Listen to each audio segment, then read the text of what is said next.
Welcome ladies and gentlemen, my name is Arsen and this is Dynamic Modeling of Cities 2019 channel, and within this video we'll be teaching you guys how to use materials within 3ds Max and also apply textures that you need onto your 3ds Max model, which you can use after for renders and drag them into Photoshop and even upgrade that even more. But we're going to show you how to do the base side of it within 3ds Max to get materials that you need as a base texture to understand the whole material aspect to your building or sculpture or shapes that you have in general, like the shapes that we do have right now. So to access your material editor, you can press the M key or go to the material editor there, which is the icon. A window will appear as well, highlighting that figure of the material icon or editor. Let's move these screens to the side.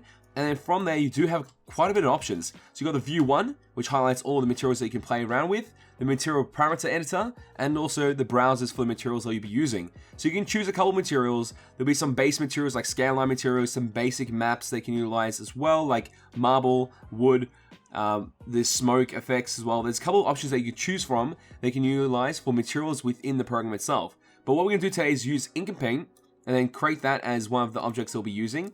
You can click onto the list and then create a parameter that you can actually change as well. And then you can start changing colors for what needs to be done.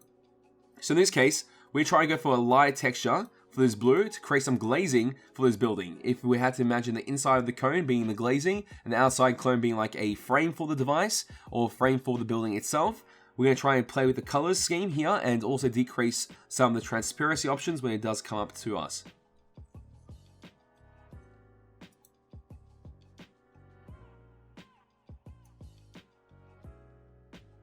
Once you've changed all the parameters that you feel like are great for you in your particular building or sculpture, you can drag this node here, which is this little green node. I can try and zoom in here to highlight it as well. It's a green node that you highlight in order to connect it to an object. In this case, we're connected to the Cone 2 object, which is from our early model that we did use for Boolean intersect followed by hyperclone.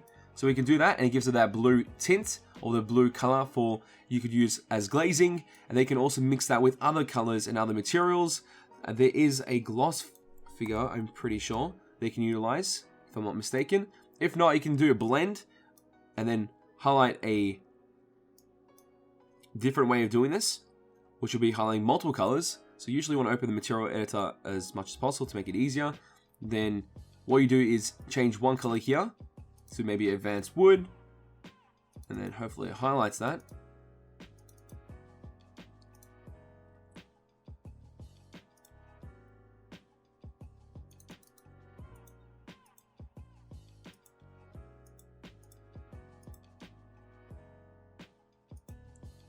And then choose advanced wood as the default color for that, also the diffuse color, so that's gonna be the most powerful color within that. And then maybe increase this one here, the material 66, and change that to a bluish tint. You could do for that as well and highlight that as the next option for its ambient / diffuse color as well. And those should both combine together within the material editor.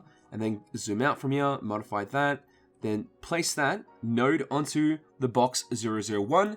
And from there, you'll get a texture of both of them combined together, and you get this like white glowish effect with a wooden texture as the bitmap as well for it.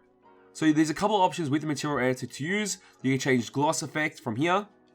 So if you want to increase it to like 100 or change it from there, it just depends what the goal is that you need. You can create mattes and shadows, which you can drag two objects and that can light up the color for them, while also keeping some previous information as well if you do connect it to the materials. It has the same properties as time flow, with pretty much you're working from a chain reaction until you place those materials onto the surface that you need.